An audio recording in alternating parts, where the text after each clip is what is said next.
murakaza neza ku rubuga rwa Peter Teaches Guitar. Ngiye kubacurangira indirimbo yitwa Umunsi Mwiza Nibuka. Mbabwire amanota, mbabwire n'injyana birimo.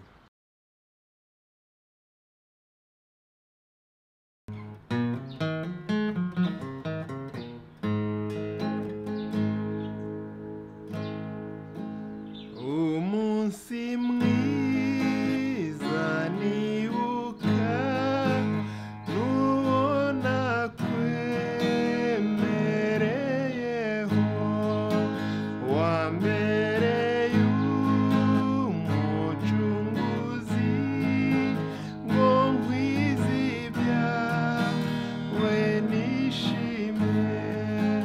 Umunsi mwiza nibuka, nubona kwemereyeho wambereye umucunguzi, ngo nkwize ibyawe nishime.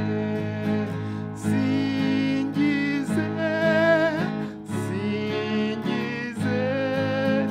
Yesu wanyogeje ibyaha, anyigisha iby'inzira ye, ngo nsengeshe imenezerwe. Singize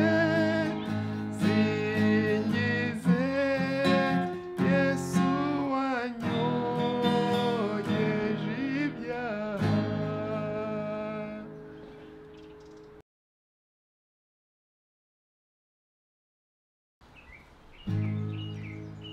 Iyi ndirimbo icuranzwe mu manota atatu. Ra,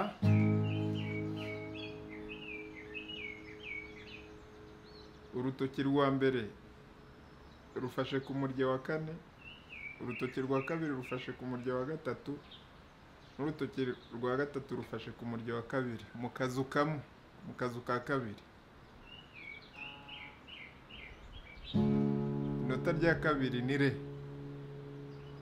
Urutoki rwa mbere rufashe ku murya wa gatatu mu kazu ka kabiri, urutoki rwa kabiri rufashe ku murya wa mbere mu kazu ka kabiri, n'urutoki rwa gatatu rufashe ku murya wa kabiri mu kazu ka gatatu.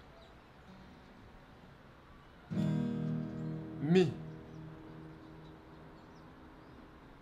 Urutoki rwa mbere rufashe ku murya wa gatatu mu kazu ka mbere, urutoki rwa kabiri rufashe ku murya wa gatanu mu kazu ka kabiri, n'urutoki rwa gatatu rufashe ku murya wa kane mu kazu ka kabiri.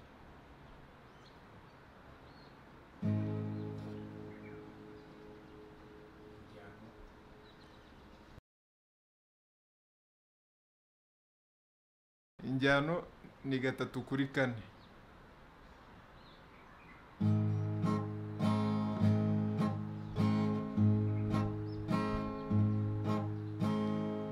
Kane ni ibihe bine. Niba hari umuntu mwifuza kugezaho indirimbo, mwayisharinga mukayimugezaho. Kandi niba hari indirimbo mwifuza ko kumenya uko ikinwa, mwabyandika muri komenti nkazayibereka. Murakoze.